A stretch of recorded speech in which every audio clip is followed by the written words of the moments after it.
तीन गुण ऐसे हैं जिनके विकृत परिणाम या विकृत परिणमन से यह जीव संसार में भटकता है, और वही तीन गुण ऐसे सामर्थ्यशाली है कि जिनका सम्यक परिणमन कहो, यथार्थ परिणमन कहो, उसके बल पर यह जीव शाश्वत सुख को प्राप्त होता है और कालांतर में मोक्ष को भी प्राप्त हो जाता है। ज्ञान, दर्शन और चारित्र,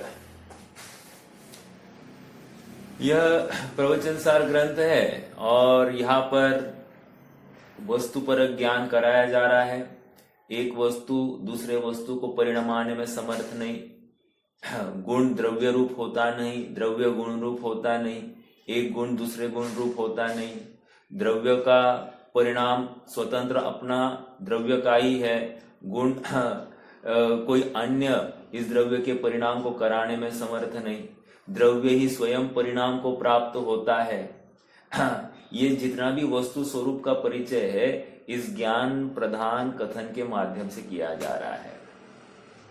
आगे चलकर सुख अधिकार भी है, जहां पर मैं दिन रात जिसका प्रयास कर रहा हूं, जिसके लिए भाग रहा हूं, रुपया, पैसा, स्त्री, पुत्र, खान पान, मिठाई, नमकीन, सब जो मेरे दिन रात उपयोग दौड़ता है, सारी व्यवस्था का व्यवस्थापक मैं बन बैठता हूं, एकमात्र सुखी होने के लिए ही तो ये सब उद्यम है।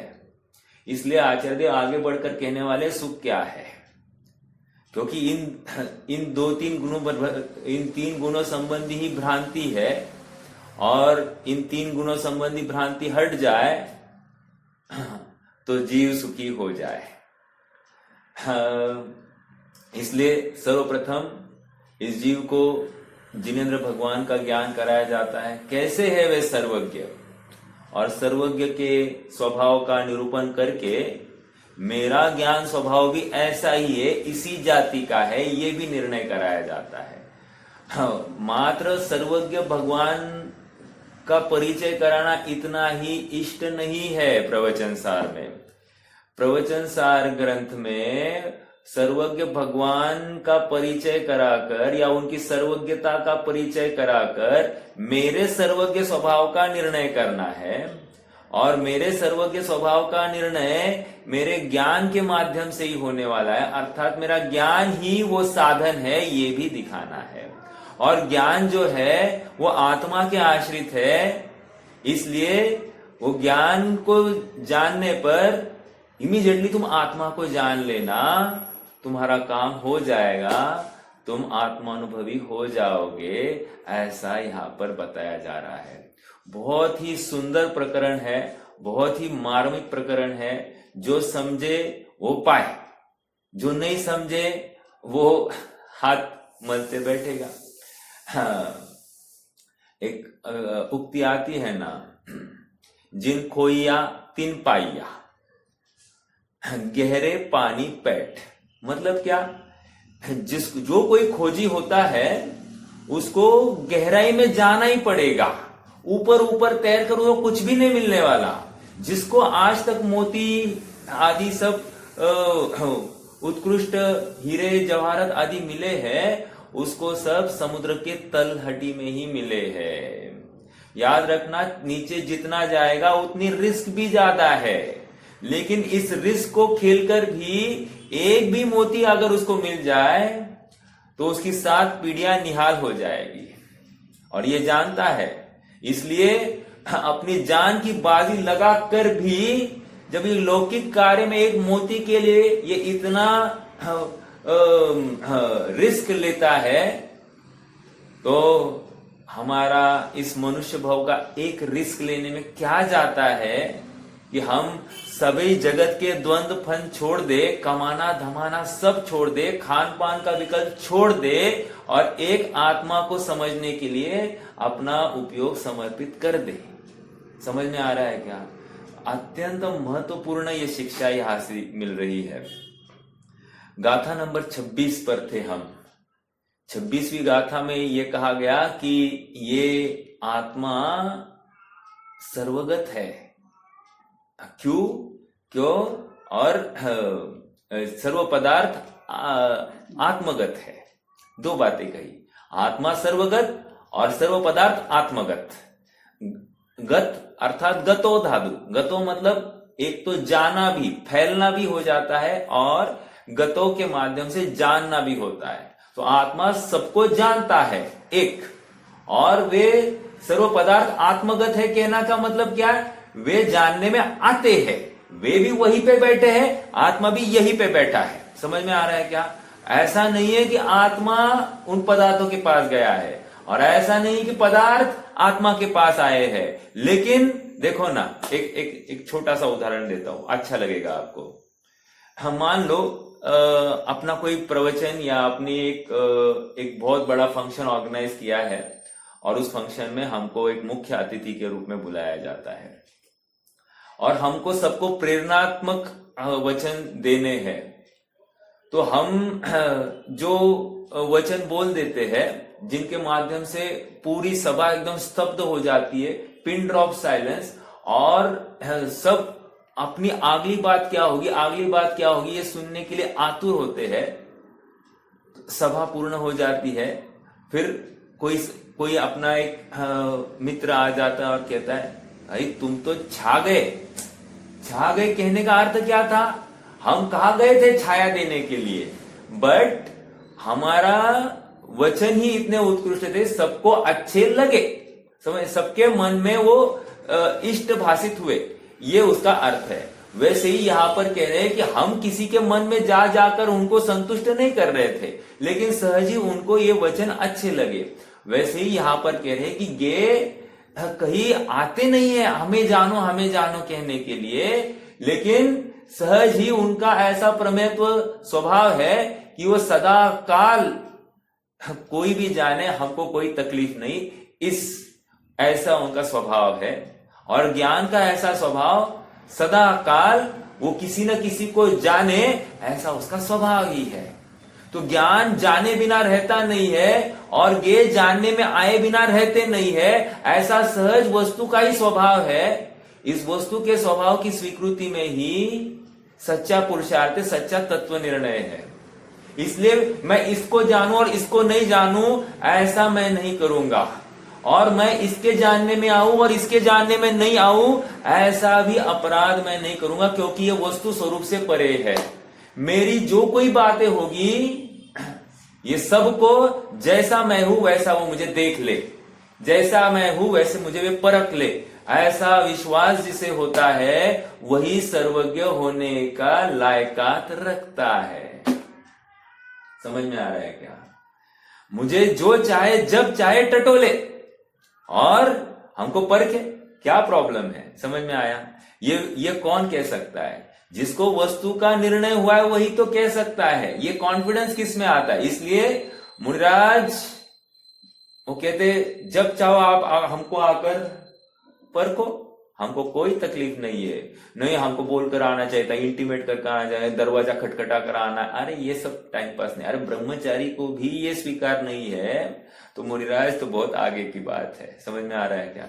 ब्रह्मचारी भी स्वयं को जब चाहो आप हमको परख सकते हो, ऐसी बात है। ठीक है, चलो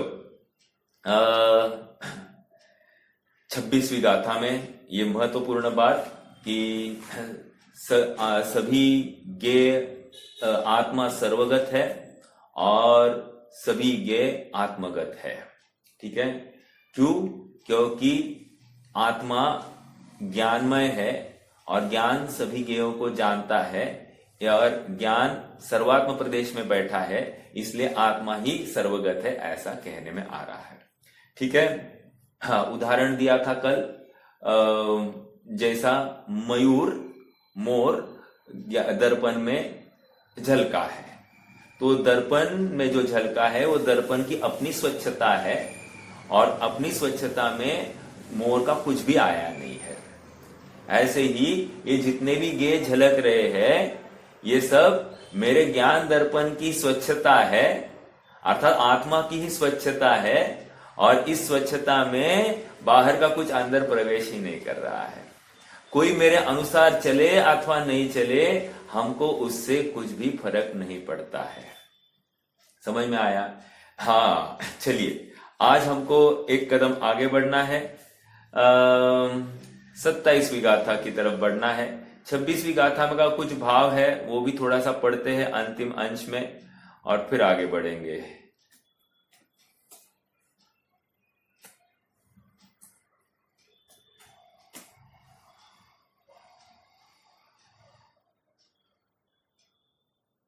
देखो पेज नंबर 137 पर आ जाइए, 137।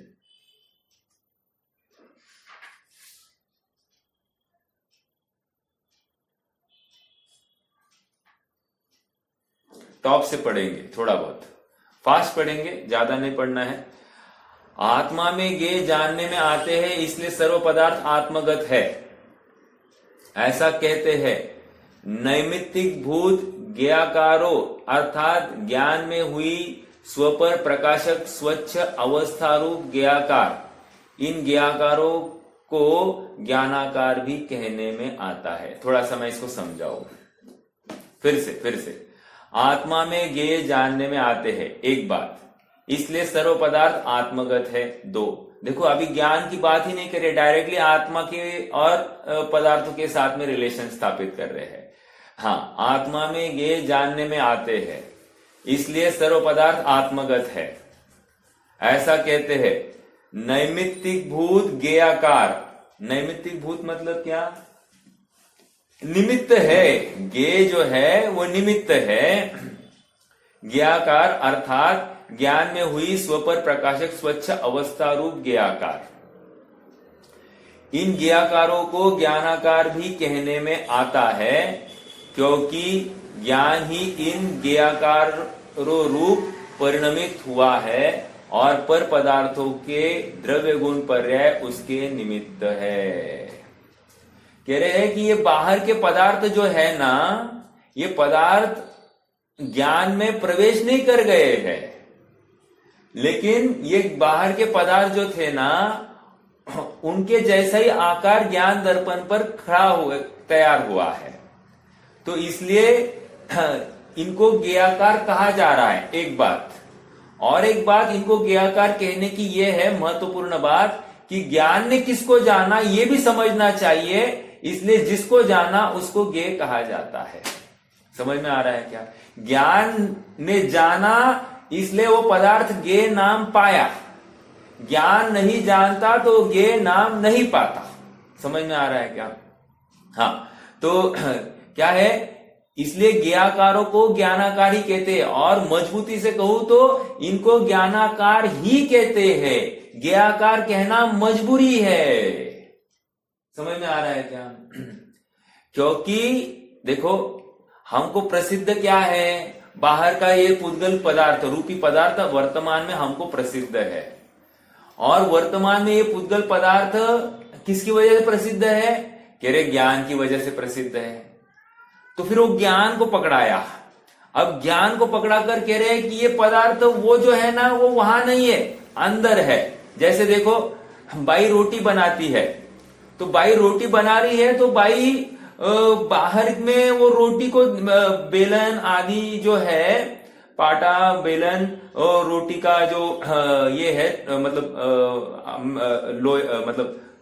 आटा जो है, जो गूंथा हुआ आटा है, उसको बराबर बेलती है, तो वो कहां देखकर बेलती है? बाहर देखकर बेलती है, अंदर देखकर बेलती है। तो कह रहे व्यवहार से तो कहा जाता है बाहर देखकर बेलती है, लेकिन निश्चय से बाहर देखा ही नहीं है। अरे सब आत्मा में देखकर वो बेला जा रहा है, अर्थात ज्ञान दर्पण में देख रही है जीव वो उसको उस रोटी बनाने की क्रिया को अपने ज्ञान दर्पण में देख रही है, और कार्य बाहर होता हुआ दिखाई दे रहा है। कुम्हार घड़े को आकार दे रहा है, वो घड़ा ज्ञान दर्पण में झलका है, और वो ज्ञान दर्पण में देखकर वो घड़े का आकार हो रहा है।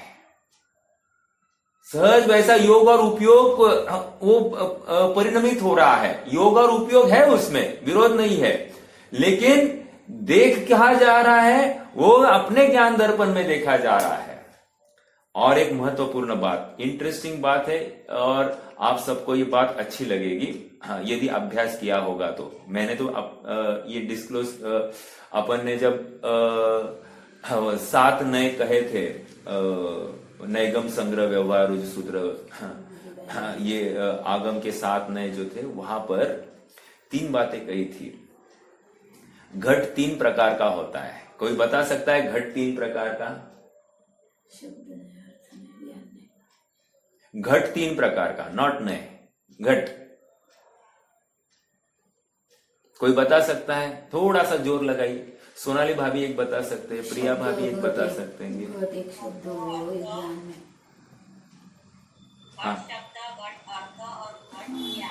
हाँ, वेरी गुड, बहुत अच्छा, आनंद आनंद आनंद आनंद। कह रहे शब्द घट, अर्थ घट और ज्ञान घट। What is this? मैंने कहा घड़ा, इतना ही कहा मैंने, तो ये क्या हो गया? घड़ा नामक शब्द घट। ओके, ऐसा शब्द, घड़ा नामक शब्द आपके ज्ञान दर्पण पर झलका, एक। दूसरा, एक घड़ा नामक पदार्थ है, घड़ा नामक पदार्थ भी है, वो अर्थ घट हो गया। और उसका आकार जो मेरे ज्ञान दर्पण पर खड़ा हुआ है, उसको कहा जाएगा ज्ञान घट। अब ये जो ज्ञान घट है ना, उसमें उस पदार्थ का कुछ भी नहीं आया है, ये तो ज्ञान का स्वतंत्र परिणाम है। ज्ञान ने स्वयं को ऐसे आकार रूप परिणमित किया है, और इसलिए वो ज्ञाकार नहीं, वो ज्ञानाकार ही है। लेकिन वो आकार कौन सा है, कौन सा है? तो कहा जा रहा है घट के आकार का है, इसलिए उसको, घट को ज्ञेय कहो तो ये ज्ञेयाकार कहा जाएगा। आप कितने जन समझ पा रहे हैं? ज्ञेयाकार कहने का प्रयोजन क्या, ज्ञानाकार कहने का प्रयोजन क्या, ये हमको अच्छे से मालूम चाहिए, ठीक है। और घट 3 प्रकार के हैं, ये अच्छे से ध्यान रखना। ज्ञान घट, शब्द घट और अर्थ घट, ठीक है। अर्थ मतलब वो पदार्थ, ठीक है, और शब्द जिस शब्द के माध्यम से वो प्रसिद्ध हो रहा है, और एक ज्ञान दर्पण पर खड़ा तैयार हुआ वो घट है। तो मैं क्या कह रहा हूं, जो कोई कार्य हो रहा है, मैं गाड़ी भी चला रहा हूं ना, गाड़ी चला रहा हूं, कह रहे हम सामने देख, सामने देख, अरे आत्मा में देखकर गाड़ी चलती है। समझ में आ रहा है क्या? ज्ञान दर्पण में देखकर, देखो ये परमार्थ वचन है, व्यवहार के वचन चलते हैं ऐसा, क्या कि गाड़ी आगे देखकर चलाओ, अरे आगे नहीं, ज्ञान दर्पण में देखकर चलाओ। समझ में आया? निर्णय ये करना है, मैं तो ज्ञान में देखकर ही सब जानता हूं, ऐसा कहना है। समझ में आ रहा है क्या? ये जैसा ही आप दिन भर ऐसी प्रैक्टिस करोगे, देखो एक भेद विज्ञान की प्रक्रिया चालू हो जाती है, और अपन अपने को अन्य से पृथक करना चालू कर देते हैं, ठीक है। यही तरीका है स्वभाव के सन्मुख जाने का। सामयिक के काल में स्वभाव की सन्मुखता इसी बल पर होती है, अन्य किसी भी माध्यम से नहीं होगी। समझ में आ रहा है क्या? और बहुत सरलता से, इजीली आप अंदर जाओगे, बहुत जोर नहीं लगता है। लेकिन आप अन्य प्रकार से ढूंढना चाहोगे, आंखें बंद करोगे और मुझे देखना है, देखना है, कुछ भी नहीं दिखेगा, आकुलता होगी। और यहां पर आकुलता नहीं है, एकदम स्ट्रेट फॉरवर्ड अंदर जाओगे, ठीक है। तो कहाँ आ गई थी बात? ये कहना था कि अंदर ज्ञेयाकार और ज्ञानाकार। ज्ञेयाकार इसलिए कि किसको जाना ये समझना चाहिए, इसलिए ज्ञेयाकार बोल दिया। लेकिन सारा मटेरियल ज्ञान का है, ज्ञान ही उस आकार रूप परिणमित हुआ है, बाहर का कुछ पुद्गल आया ही नहीं, प्रवेश ही नहीं कर गया है।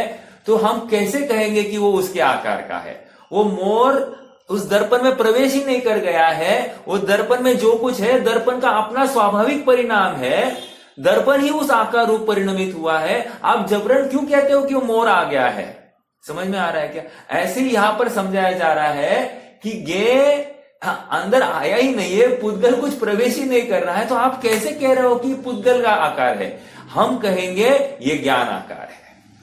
देखो, अब इतने दिन तक हम ज्ञेयाकार समझ रहे थे, अब हमने ज्ञेयाकार को क्रॉस लगा दिया और हमने अब इसी को ज्ञान आकार बोल दिया। अब मेरा प्रश्न है, ज्ञान किसके आधार से है? ज्ञान किसके आधार से है? ज्ञान गुण है, और ज्ञान ने वो आकार बनाया है, वो उसका परिणाम पर्याय गुण के आधार से और गुण आत्मद्रव्य के आधार से। अब इमीडिएटली जैसे ही अब ज्ञान आकार कह दिया तो ज्ञान वो आत्मा के आश्रित है, तो आत्मा ही पकड़ में आया कि नहीं आया? आत्मा ही पकड़ में आ गया।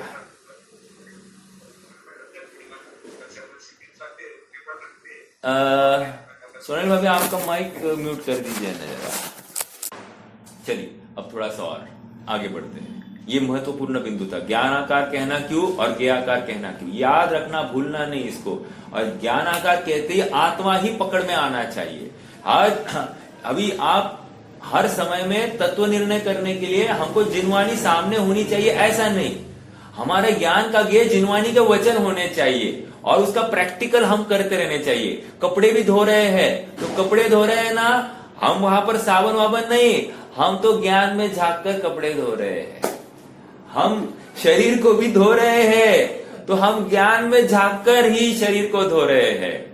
हम भोजन भी खा रहे हैं, अपने ज्ञान में झांक कर भोजन खा रहे हैं। देखो देखो, यदि ज्ञान में झांक कर नहीं खाते तो ये मुंह में नहीं जाता है ऐसा कवच, समझ में आ रहा है क्या? यहां जाता वहां जाता, लेकिन ज्ञान में झांक कर देखने से बराबर मुंह में जाता है। हाँ, और मुंह में आया तो बराबर चबाया जाता है, तब तक मुंह ऐसा हिलता भी नहीं है, समझ में आ रहा है क्या? तो ज्ञान में झांक कर ये सब हो रहा है। अर्थात ज्ञान ही ऐसा साधन है जिसके माध्यम से हम अपने आत्मा को पकड़ सकते हैं। ज्ञान ही सारा व्यापार कर रहा है, सब काम ज्ञान कर रहा है, बाकी सब असिस्ट कर रहे हैं, सपोर्टिव स्टाफ है। सारा स्टाफ सपोर्टिव है, एकमात्र कर्ता ज्ञान है यहाँ पर, कैप्टन। ठीक है, आइए थोड़ा सा और बढ़ते हैं आगे। हाँ, क्योंकि ज्ञान ही इन ज्ञेयाकारों रूप परिणमित हुआ है और पर पदार्थ का के द्रव्य गुण पर्याय इसके निमित्त है। जैसा ज्ञेय का स्वरूप है वैसा ज्ञान अपने कारण से परिणमता है। ज्ञान अपनी सामर्थ्य रूप परिणमता है। क्या कह रहे?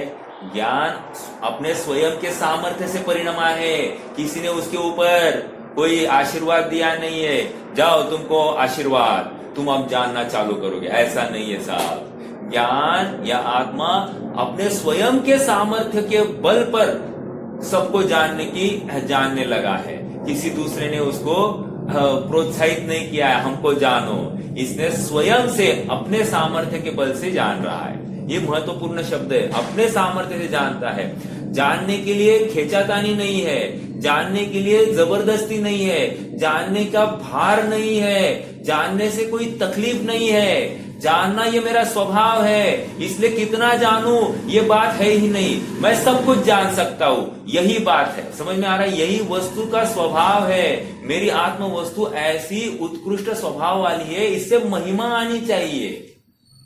देखो, कोई हमको कह दे श्रीपाल है तो मुमकिन है, अब तक सब नामुमकिन था, तो कितना बुरा मतलब अच्छा लगता होगा ना। श्रीपाल है तो मुमकिन है, हर कोई अपने अपने ऊपर लगाओ, मतलब आप सब अपने अपने नाम पर लगाओ। मैं हूं तो मुमकिन है, नहीं तो सब नामुमकिन है, तो ये सुनकर कितना आनंद होता है।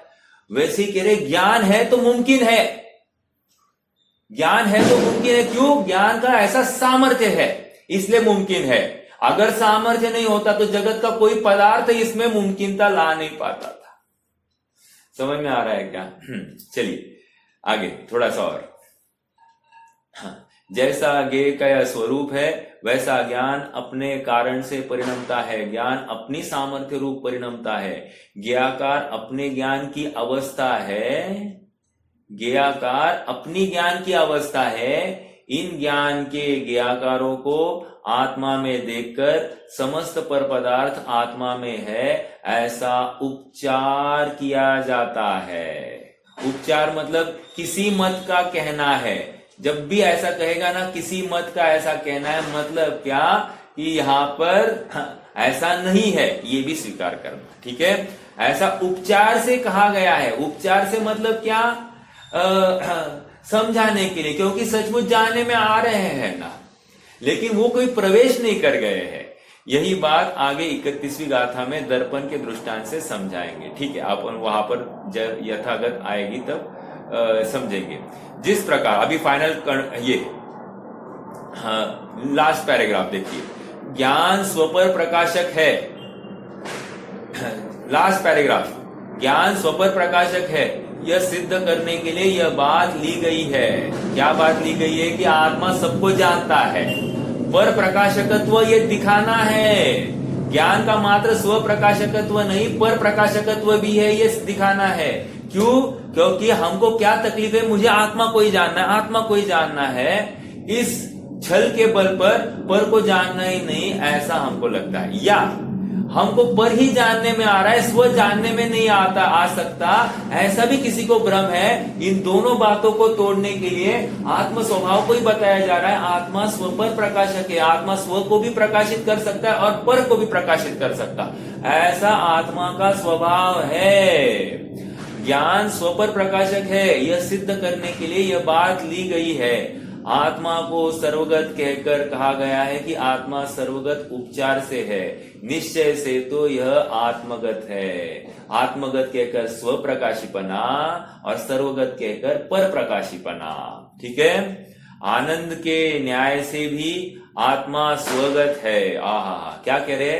अभी आत्मा भी आत्मा का आनंद भी स्वगत है, आत्मगत है। बाहर का कोई आनंद अंदर प्रवेश नहीं करता, जो कुछ है आत्मगत ही है। ठीक है, या फिर ऐसा कहो कि यह आनंद भी आया है ना, ये भी ज्ञान में झलका है। ये आनंद जो झलका आया है आत्मस्वरूप रूप होने का, ये अपने ज्ञान दर्पण में प्रकट हो गया है, इसलिए उसको स्वगत कह रहे। ठीक है, बाहर के आश्रय से आनंद नहीं, आनंद का क्षेत्र आत्म प्रमाण है। इस न्याय से आत्मा को स्वगत या आत्मगत कहा गया है। समझ में आया? हाँ, बहुत ही इंटरेस्टिंग ये प्रकरण था। अब बचा हुआ प्रकरण मैं आशा रखता हूं कि आप सब पढ़ लेंगे। हाँ, जितनी चर्चा अपेक्षित थी उतना विस्तार तो आ गया है और इसके बाहर की कोई बात नहीं होगी। अगर कुछ आपको लगता है कोई प्रश्न है तो आप मुझे उसमें पूछ सकेंगे। ठीक है, अब हमको 27वीं गाथा को देखना है। समय सार की 27वीं गाथा किसी को याद है क्या? अरे आप प्रवचन सार पूछ रहे हो और समय सार पर कहाँ आ गए? हाँ बोलिए, समय सार की 27वीं गाथा हिंदी अनुवाद भी चल जाएगा।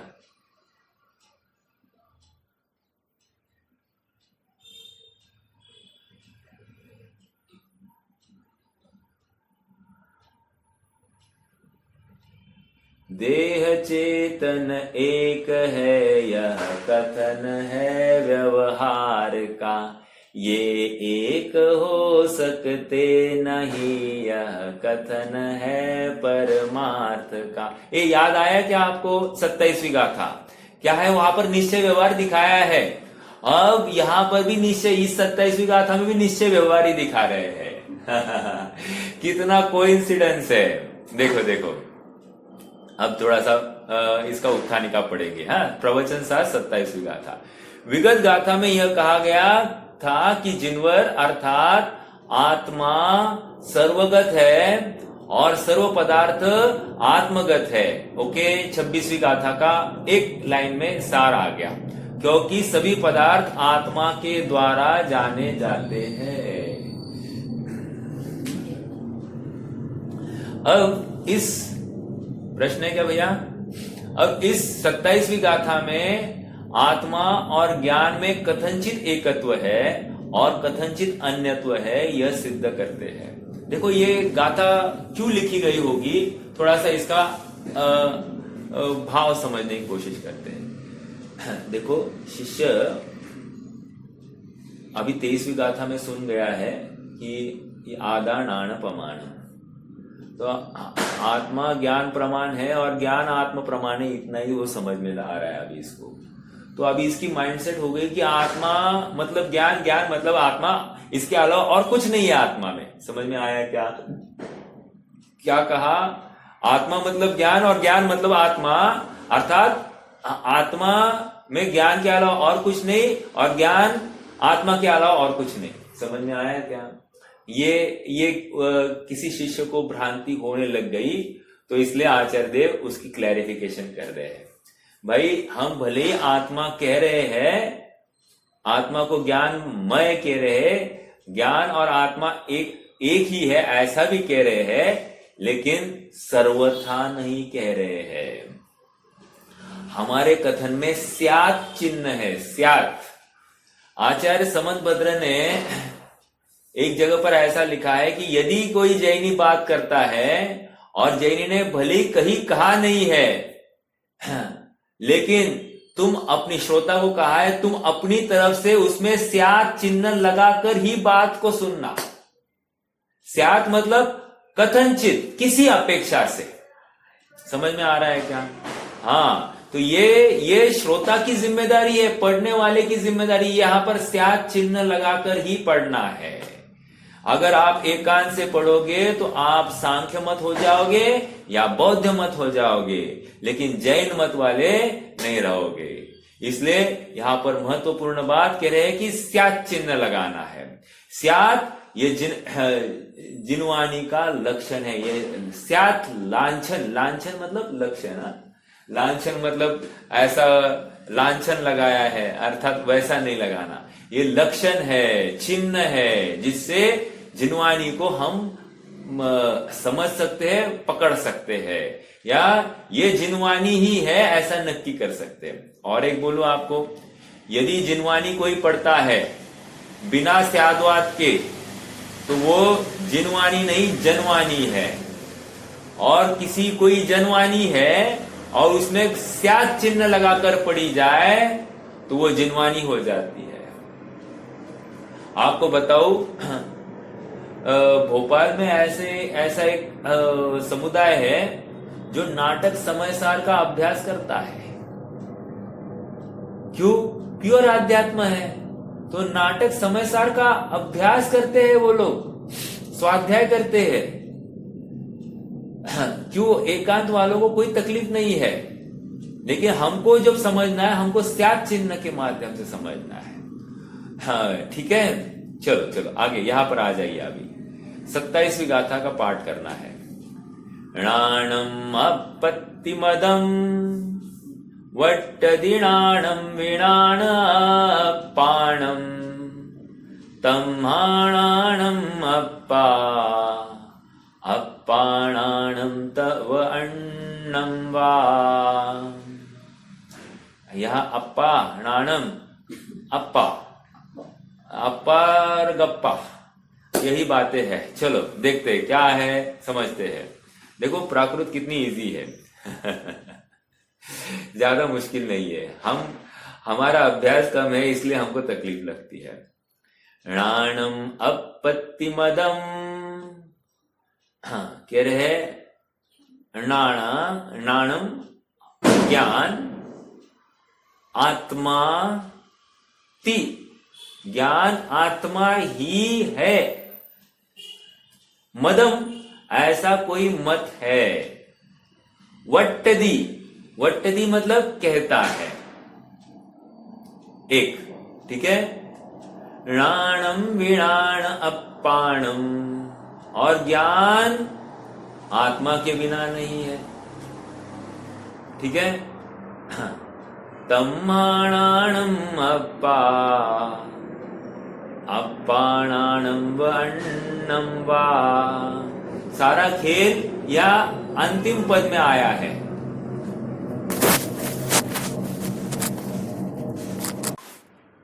ज्ञानम अपत्ति मदम, मदम मतलब किसी का मत है, ठीक है। ज्ञान आत्मा है, यह स्वीकृत है,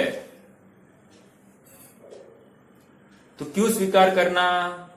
कह रहे हैं वट्टदिणाणम विणाण पाणम, क्योंकि ज्ञान रूप कर्ता स्वजीव के बिना अन्यत्र कोई नहीं है। अर्थात ज्ञान के बिना, ज्ञान आत्मा के बिना और कोई उसका कर्ता हो ही नहीं सकता।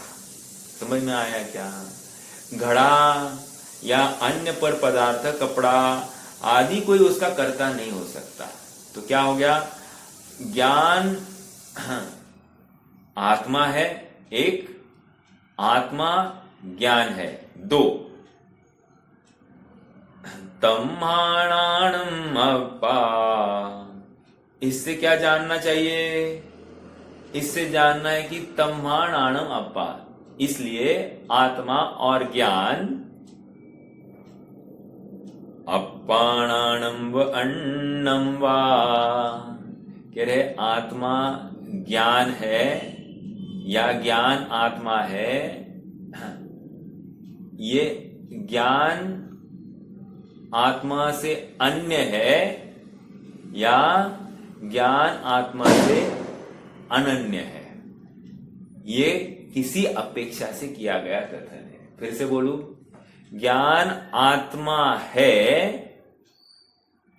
ये किसी अपेक्षा से किया गया कथन, और ज्ञान और आत्मा अन्य है, ये किसी अपेक्षा से किया गया कथन है। व्हाट डज दिस मीन, थोड़ा सा खुलासा लगेगा। पहले अपन हिंदी का अनुवाद पढ़ते हैं और फिर टीका की तरफ अपन बढ़ेंगे, बहुत इंटरेस्टिंग बात आएगी। हाँ देखो, न्याय से ये सब भाषा चल रही है, किसी को ये न्याय की भाषा अच्छी भी लग सकती है, किसी को लगेगा यार क्या बोरिंग चल रहा है, लेकिन देखो इस विषय को इतना इंटरेस्टिंग किया है। देखो आपको बताऊं, ये प्रवचन सार ग्रंथ है ना, ऐसा कहते आचार्यगण कि कुंद स्वामी ने सबसे पहले अगर कोई ग्रंथ लिखा 5 परमागम में तो ये प्रवचन सार ग्रंथ है। और याद रखना है, साक्षात जिनेंद्र भगवान की वाणी है। क्यों, आगम है ना, ये वस्तु स्वरूप है, तो वस्तु स्वरूप को जिनेंद्र भगवान, हालांकि आध्यात्म को भी जिनेंद्र भगवान की वाणी है, बट वस्तु स्वरूप 6 द्रव्यों का इसमें प्रकाश हो जाता है, नॉट ओनली आत्मा। ठीक है, देखो, रे आत्मा के बिना जग में ज्ञान हो सकता नहीं, है ज्ञान आत्म किंतु आत्म ज्ञान भी है अन्य भी। इंटरेस्टिंग है, अंतिम लाइन देखो, फिर से पढ़ेंगे। रे आत्मा के बिना जग में ज्ञान हो सकता नहीं, ये सत्यार्थ बात।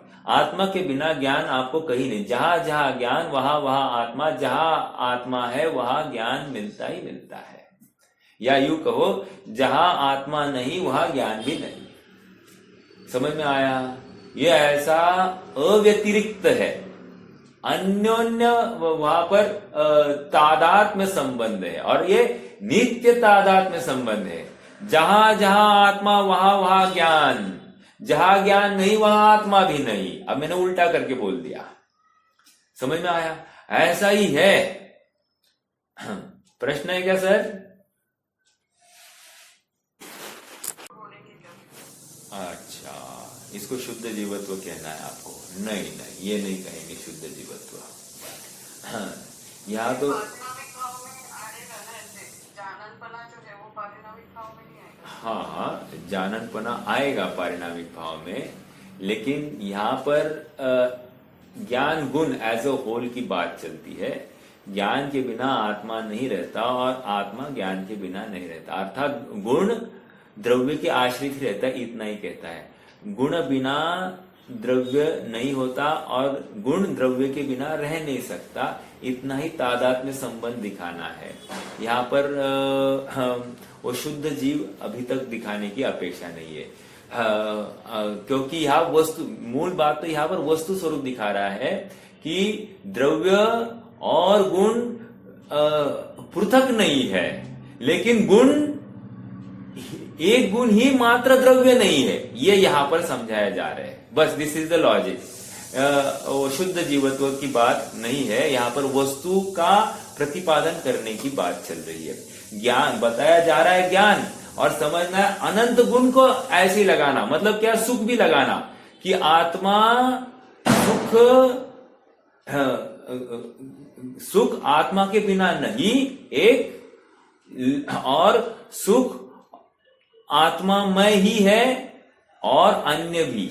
समझ में आ रहा है क्या? जैसे ज्ञान आत्मा के बिना नहीं, लेकिन ज्ञान ही आत्मा नहीं है, ज्ञान आत्मा है और अन्य भी, ऐसा भी, आत्मा भी है अन्य भी, ऐसा लगाना है। ठीक है, तो ये हर गुण के लिए ऐसा लगाना है, क्योंकि गुण द्रव्य के, गुण गुणी के बिना रहता नहीं, लेकिन एक गुण गुणी थोड़ी कहलाता है, गुणों का समूह वो गुणी, बराबर। हाँ, द्रव्य के बिना गुण हो ही नहीं सकता, इतनी सी बात है यहां पर। ठीक है, आइए थोड़ा सा और पढ़ेंगे अभी यहां पर। हाँ, ज्ञान आत्मा है ऐसा जिनेंद्र देव का मत है। आत्मा के अतिरिक्त किसी अन्य द्रव्य में ज्ञान नहीं होता, इसलिए ज्ञान आत्मा है। महत्वपूर्ण बात है। देखो, ये गाथा हमको ऑर्डिनरी लगती है, बट पहले अभी क्या आए थे ना, कि ज्ञान को जानकर हमको करना क्या, ज्ञान को जानकर इतना ही हो गया। अरे सर्वात्म प्रदेश में ज्ञानाकार हो गया, और सर्वात्म प्रदेश, अंडरलाइन द वर्ड सर्वात्म प्रदेश, अर्थात ज्ञान से आत्मा को पकड़ लो ना, ये प्रयोजन था और कुछ नहीं। बहुत महत्वपूर्ण बात आ रही है। ज्ञान आत्मा है ऐसा जिनवर देव का मत है। आत्मा के अतिरिक्त किसी अन्य द्रव्य में ज्ञान नहीं होता, इसलिए ज्ञान आत्मा है। आगे, ज्ञान तो आत्मा है, परंतु आत्मा मात्र ज्ञान नहीं है, अपितु ज्ञान गुण द्वारा ज्ञान है और सुखादि अन्य गुणों द्वारा अन्य भी है। मैं थोड़ा सा इस सेकंड सेंटेंस को समझाता हूं। देखो, मैं हमेशा यही उदाहरण देता हूं। चलो आज दूसरा देता हूं। कृष्ण है, कृष्ण, ठीक है। कृष्ण का एक नाम क्या है? मुरलीधर। क्यों? मुरली को बजाता था इसलिए मुरलीधर। हाँ, कृष्ण का दूसरा नाम क्या है? त्रिभंगी, त्रिभंगी लाल, ठीक है, त्रिभंगी। त्रिभंगी क्या है? 3 मोड़े लिए है, वो ऐसा फ्लूट पकड़ते हैं ना, तो 3 जगह पर बेंड है, इसलिए 3 भंगी, ऐसा भी कहते हैं। समझ में आया? अपेक्षा है त्रिभंगी, जब त्रिभंगी है तब मुरलीधर नहीं कह सकते। समझ में आ रहा है क्या? क्योंकि मुरलीधर किसी अन्य गुण की तरफ से देखा जा रहा है। हाँ, गोपी वल्लभ, ये भी एक उनका है। गोपी वल्लभ मतलब क्या? गोपी का प्यार। समझ में आया? यशोदानंदन, और क्या थी वो दूसरी? और एक उनकी दूसरी माता थी जो जिसने जन्म दिया था, वो उसका नंदन। तो ये देवकी नंदन, यशोदानंदन, ठीक है। और क्या है? गोवर्धन पर्वत उठाने से गोवर्धन, उनको गोवर्धन ये भी नाम है। तो अनेक अनेक अपेक्षाओं से हम एक कृष्ण को देख रहे हैं, लेकिन जब एक अपेक्षा से देखते हैं तो उसमें अन्य अपेक्षाएं है, लेकिन सर्वथा ये एक ही अपेक्षा मतलब कृष्ण है, ऐसा नहीं समझना। समझ में आ रहा है क्या? अन्य भी है, इतनी सी बात है। ओके, और थोड़ी सी अब और एक उदाहरण देता हूं। जैसे मैं हूं पिता, बेटे की अपेक्षा, मात्र बेटे की तरफ से देखेंगे तभी ही मैं पिता दिखूंगा।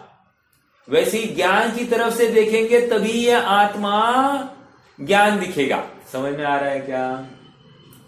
जब सुख की तरफ से देखेंगे तो आत्मा सुख ही दिखाई देगा, ज्ञान नहीं दिखाई देगा। समझ में आ रहा है? वैसे ही माता की तरफ से देखेंगे तो मुझे बेटा ही दिखेगा, मैं पिता नहीं दिखूंगा। समझ में आ रहा है क्या? तो ये हर गुण की तरफ से आप वस्तु को देखोगे तो वो गुण की तरफ से वो वस्तु वैसी ही दिखाई देती है। ये बात यहां पर कह रहे हैं। फिर से आप पढ़ना, ये सेकंड, ये ज्ञान तो आत्मा है ही, परंतु आत्मा मात्र ज्ञान नहीं है, अपितु ज्ञान गुण द्वारा ज्ञान है और सुख आदि गुण, सुख वीर्य आदि गुणों के तरफ से अन्य भी है। समझ में आ रहा है क्या? ये कहना क्यों जरूरी समझा, कोई बताएगा? ये सिद्धि क्यों की जा रही है? ये सिद्धि क्यों की जा रही है?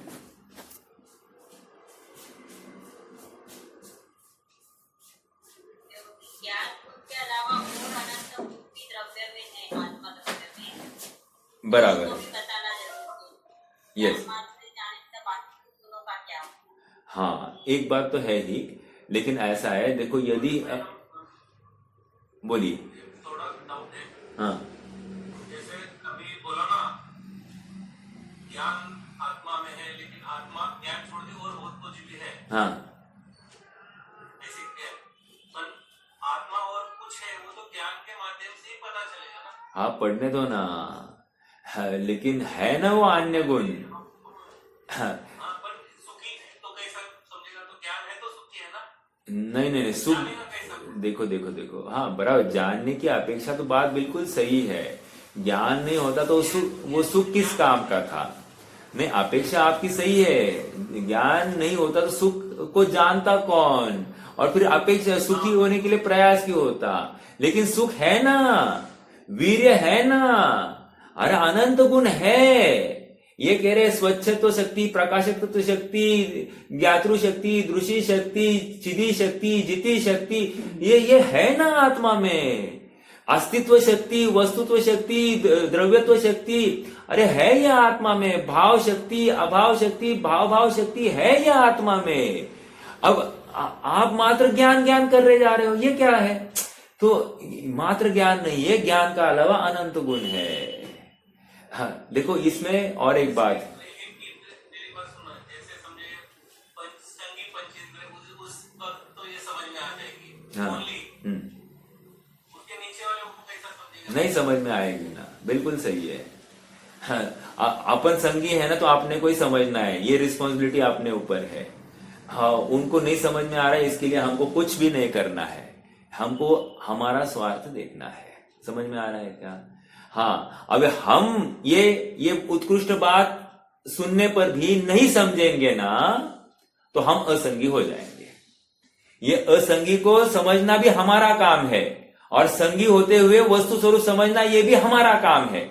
यदि हम वस्तु स्वरूप नहीं समझे और वैसा हमने अनुभवन या अनुकरण नहीं किया, स्वीकृति नहीं ली, तो फिर हम नियम से असंगी होंगे। अगर कुंद स्वामी की भाषा में देखना है, ते होंती लल्लम वाह, अर्थात वे लूले लंगड़े हो जाएंगे। हाँ, मतलब बोल नहीं पाएंगे, सुन नहीं पाएंगे, हाथ पैर नहीं होंगे, मतलब क्या? अरे एक इंद्रिय हो जाएंगे। समझ में आ रहा है क्या?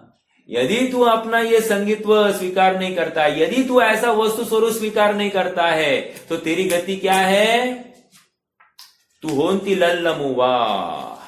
ठीक है, ये बहुत महत्वपूर्ण है। देखो, ज्ञान गुण है, इसलिए ज्ञान की तो महिमा गाई जा रही है, लेकिन मात्र ज्ञान है ऐसा नहीं। ये इतना प्रयास क्यों कर रहा है जीव? सुखी होने के लिए तो सुख है ना। यदि सुख नहीं होता तो प्रयास नहीं करता ज्ञान भी। आप थोड़ा सा विचार करना, यदि पैसे में सुख नहीं भाषित होता तो सुख के वो पैसे के लिए प्रयास नहीं करता जीव। मैं एक लौकिक एग्जाम्पल दे रहा हूं। हाँ, यदि हमको खान पान में सुख भाषित नहीं होता तो हम खाना पीना छोड़ देते, लेकिन सुख भाषित हो रहा है ना, तो सुख है ना। हालांकि वो सुख नहीं, सुखाभास है पर पदार्थों में सुखाभास है, लेकिन है ना, वो भ्रांति है ना, वो सुख गुण ही विभाव रूप परिणमित हुआ है और इसलिए सुखाभास हो रहा है। तो सुख गुण है, ये स्वीकार करना पड़ेगा। और ये प्रयास ज्ञान का जितना भी हो रहा है वो सुख गुण के बल पर है। और देखिए, ज्ञान अकेला कुछ करने में समर्थ नहीं है। आप आलतू फालतू मत समझो औरों को। देखो, वीर्य गुण नहीं होता ना, ज्ञान की ताकत ही नहीं होती कुछ जानने की। ये जितनी भी जानने की ताकत आई है ना ज्ञान में, वो सब वीर्य गुण ने दिए। बताओ, अभी ये वीर्य ज्ञान गुण जान ही नहीं सकता था 3 लोक 3 काल को। इतनी सामर्थ्य कहां से आई? ये सामर्थ्य उस वीर्य गुण ने दी है। ओहो, देखो ये वस्तु स्वरूप है। समझ में आ रहा है क्या? यदि ज्ञान में अस्तित्व गुण नहीं होता, ज्ञान मतलब द्रव्य में अस्तित्व गुण नहीं होता, तो ज्ञान एक समय का रहता था, अनादि अनंत नहीं रहता ज्ञान। ये अस्तित्व गुण की बदौलत ये ज्ञान टिका रहा है त्रिकाल। ज्ञान जानने का ही काम कर रहा है, ये वस्तुत्व गुण की बदौलत हो रहा है। वस्तुत्व गुण नहीं होता द्रव्य में तो ज्ञान जान ही नहीं सकता था। ओह भाई, समझ में आ रहा है क्या भैया? ऐसा ज्ञान को आप क्या ज्ञान को रखना सबसे ऊपर, ये तो बात पक्की है। हाँ, बट सपोर्टिव है, इसी वो नहीं हो तो ज्ञान जीरो है। हाँ, इसीलिए मैंने कहा ना, ये सब सपोर्ट स्टाफ है। मेन काम कार्यकर्ता ज्ञान ही है। सपोर्ट स्टाफ बाकी सब है, लेकिन सपोर्ट स्टाफ नहीं होता तो ज्ञान भी कुछ नहीं होता। ये समझना है अपने को। हाँ, ज्ञान कुछ नहीं है फिर। ये बहुत महिमा आनी चाहिए इस न्याय से। अन्य ज्ञान ही सब कुछ है ये जानकर बाकी सब गुण आलतू फालतू है, ऐसा नहीं लाना वस्तु। और याद रखना, जितने सामर्थ्य से ज्ञान 100% वहां पर विद्यमान है उस द्रव्य में, उतनी ही सामर्थ्य और उतने ही ओहदा मतलब क्या, उतनी ही उत्कृष्ट पोस्ट को लेकर सुख, दर्शन, वीर्य, ये अस्तित्व, वस्तुत्व आदि अनंत गुण उतने ही सामर्थ्य से वहां पर द्रव्य में बड़े हैं। ऐसा नहीं है कि ज्ञान बड़ा है और ये छोटा है। नो, सभी गुण समान हैसियत से वहां पर द्रव्य में पड़े हैं। हाँ, हमको फिर हाँ हाँ तो जो अपना तीर्थंकर है, समझो क्या ये है, हाँ, ज्ञान और भी जान लेता। तो और जान लेता। हाँ तो आप लोग होना चाहिए तभी ज्ञान को जाने। हाँ, वो तो है, होना चाहिए। ये बात कहाँ से लाई? ये तो वो भावुकता में कह दिया वो कथन। लेकिन सच्ची बात तो ये है कि ज्ञान यदि आज ही सब कुछ नहीं जानता तो भविष्य में भी सब कुछ नहीं जानता। समझ में आ रहा है क्या? हाँ, वो अलग बात है। बट कहने की बात, ज्ञान की सामर्थ्य है। और ज्ञान ने जिस प्रकार ये लोकालोक जान लिया, उसी समय में ज्ञान ने अपने अनंत गुण भी जान लिए हैं। वे सभी गुण ज्ञान में दस्तक दे रहे हैं। हाँ, हमारी अटेंडेंस लगाते हैं। समझ में आ रहा है क्या? वो जैसा पंचिंग मशीन रहता है ना, अटेंडेंस लेने वाला, वैसे ही ज्ञान का ऐसा स्वभाव है कि सबका अटेंडेंस ले सकता है। ठीक है? हाँ जी। तो कहाँ थे अपन? आपने वो पढ़ना था, राइट। आइए थोड़ा सा, अरे समय तो होने आ गया है, कल ही बढ़ाना पड़ेगा। ठीक है, तात्पर्य यह है कि आत्मा ज्ञान रूप तो है, किंतु आत्मा ज्ञान रूप ही नहीं है, सुख रूप भी है, श्रद्धा रूप भी है, दर्शन रूप भी है। भी के ऊपर मैं स्ट्रेस कर रहा हूं। चारित्र रूप भी है, अनंत गुण रूप भी है। समझ में आ रहा है क्या? ये भी बहुत बड़ा काम कर रहा है। भी का अपना महत्व है और भी का अपना महत्व है। समझ में आ रहा है क्या? कभी कभी ही का ही प्रयोग करते हैं और कभी कभी भी का भी प्रयोग करते हैं। लेकिन याद रखना, सभी जगह पर ही का प्रयोग सम्यक एकांत नहीं होता। कोई सम्यक एकांत होता है, कोई मिथ्या एकांत भी हो सकता है। और सभी जगह पर भी का प्रयोग ढील मूल का काम नहीं होता है, वो वस्तु की पूर्णता करने के लिए भी होता है। इसलिए कभी कभी भी का प्रयोग सम्यक अनेकांत है और गलत जगह पर करोगे तो मिथ्या अनेकांत होगा। मेरा एक प्रश्न है, मिथ्या अनेकांत का कोई एग्जाम्पल मुझे देकर बताओ। मिथ्या अनेकांत, आज अभी आगे नहीं बढ़ पाएंगे, ये क्वेश्चन से ही बढ़ेंगे, बस इसमें प्रश्न पूछेंगे। मिथ्या अनेकांत का कोई एग्जाम्पल दे सकता है क्या? फटाफट।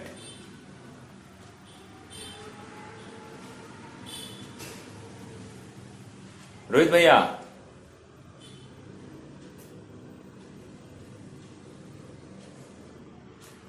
बहन जी बोलिए। वस्तु स्वरूप से विपरीत मान्यता। नहीं, एग्जाम्पल दो ना आप, मिथ्या अनेकांत का एग्जाम्पल। वो तो मान्यता बराबर है, लेकिन अनेकांत में ज्ञान परक ही बातें होती है, ये याद रखना। मान्यता श्रद्धा परक है, ज्ञान के माध्यम से आप बोलिए।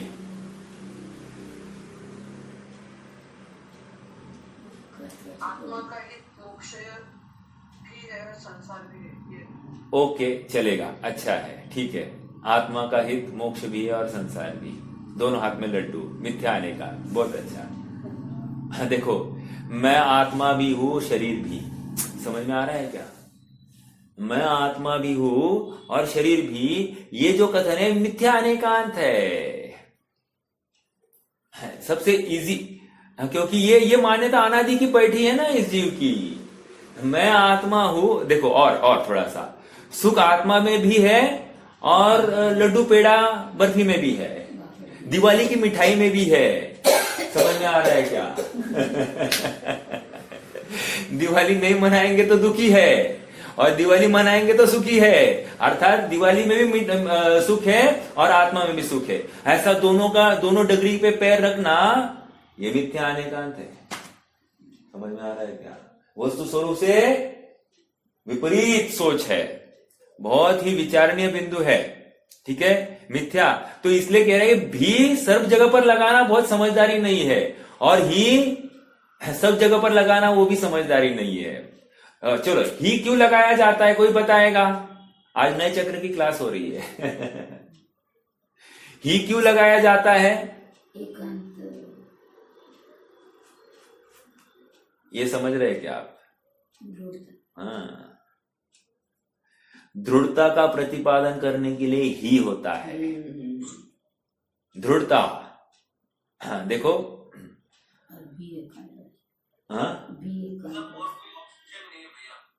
हाँ, इसका मतलब और कोई ऑप्शन नहीं है आपके पास। ऑप्शन नहीं है, ऐसा नहीं। देखो क्या होता है, सुख आत्मा में ही है, बस खत्म। अब ये कहकर क्या हो गया? अब तुम्हारी जो दृष्टि बाहर ढूंढती थी ना, यहां पर सुख है, वहां पर रुपए में सुख है, पैसे में सुख है, गाड़ी बंगला नौकर चाकर इसमें सुख है, विषय भोगों में सुख है, वहां नहीं। यह अनेकांत हो गया। समझ में आया? सम्यक अनेकांत क्या? आत्मा में ही सुख है, अन्य नहीं, यह अनेकांत हो गया। और आत्मा में ही सुख है, खत्म, ये सम्यक एकांत। दृढ़ता आ गई। बाकी आप यहां वहां देखो ही मत, ज्यादा ये नहीं। ओके, ये इसको कह रहे सम्यक एकांत। लगा? समझ में आ रहा है क्या? और जब ढील पुल चलती रहती है, एकांत हो जाता है, आत्मा नित्य ही है, इतना बोल दिया। तो अब यहां पर ये सर्वथा नित्य मानने लग गया, तो इसको बताया जाएगा नित्य भी है, नित्य ही है और अनित्य भी। समझ में आ रहा है क्या? अनित्यपना भी है, आत्मा अपरिणामी ही है स्व की अपेक्षा, अर्थात अन्य रूप होता नहीं है इसलिए अपरिणामी, लेकिन प्रत्येक समय में नवीन परिणाम करता है इसलिए परिणामी भी है। समझ में आ रहा है क्या? ये इस प्रकार से थोड़ा सा विषय को समझना पड़ेगा। सम्यक एकांत अनेकांत, यहां पर भी जो प्रयोग किया गया, आत्मा ज्ञानम स्वयं ज्ञानम, परसों दिन मुकेश भैया पूछ रहे थे, तो आत्मा ज्ञानम स्वयं ज्ञानम ज्ञानात अन्यत करोति किम, ये कहकर क्या समझाना था? कह रहे ये कहकर ये समझाना था, ज्ञान ये जीव का आत्मभूत लक्षण है, एक, ज्ञान के माध्यम से ही जीव पकड़ा जाएगा, दो, और ये ज्ञान ऐसा लक्षण है कि जीव को प्रसिद्ध कर सकता है, उसमें क्या है वो, छोटा बड़ा क्या है, नहीं, आत्म असंभव दोष आत्मबोध अनात्मबोध असंभव दोष और दूसरे कौन से है? आत्मबोध नहीं ना, 3 दोष से रहित है। अतिव्याप्ति, अव्याप्ति, अतिव्याप्ति और असंभव दोष से रहित है। ये हमको समझना चाहिए। ये ज्ञान गुण के माध्यम से ये सब हो रहा है, इसलिए ज्ञान की महिमा गाई जा रही है। ठीक है, चलिए आज के लिए रुक जाते हैं। कोई प्रश्न है तो रख सकते हैं, नहीं तो जिनवाणी स्तुति करेंगे। बाकी गुणों का जो ये है वो ज्ञान पे ही डिपेंडेंट है, ऐसा मुझे क्वेश्चन तो समझ में नहीं आ रहा। लेकिन जैसे सुकून ज्ञान गुण नहीं होगा तो सुकून में। हाँ, सुनील भैया का भी प्रश्न यही था, ज्ञान नहीं होता तो अन्य को कौन जानता? बिल्कुल सही है, इसलिए तो हमने ज्ञान को कैप्टन बनाया है। वैसे देखो, सुख भी विशेष गुण है, श्रद्धा भी विशेष गुण है। हाँ, और ज्ञान जिस प्रकार विशेष है अन्य में नहीं पाया, मतलब वो साधारण असाधारण गुण। ज्ञान ये असाधारण गुण जिस प्रकार है, वैसा ही सुख भी असाधारण गुण है, वैसा ही श्रद्धा ये असाधारण गुण है। ऐसा होते हुए भी ज्ञान को ही लक्षण बनाया गया है, क्योंकि ज्ञान के माध्यम से हम पृथक कर सकते हैं वस्तु को। व्यतिकीर्ण वस्तु व्यावृत्ति हेतु लक्षणम, अर्थात मिली हुई वस्तु को जिस हेतु के माध्यम से पृथक पृथक किया जाए, अलग अलग किया जाए, उसको लक्षण कहते हैं। और ज्ञान ही ऐसा प्रबल लक्षण है जिसके माध्यम से हम उसको अलग कर सकते हैं। नहीं तो अन्य कोई, देखो, अन्य लक्षण के माध्यम से नहीं कर सकते ना। सुख गुण से हम नहीं कर सकते अलग, या फिर श्रद्धा गुण के माध्यम से हम अलग नहीं कर सकते। लेकिन ज्ञान स्वपर प्रकाशित था, और ये सर्वोत्कृष्ट होने की वजह से इसके बल पर हम स्वयं को अन्य से पृथक कर रहे हैं और स्वयं का भी निर्णय कर पा रहे हैं।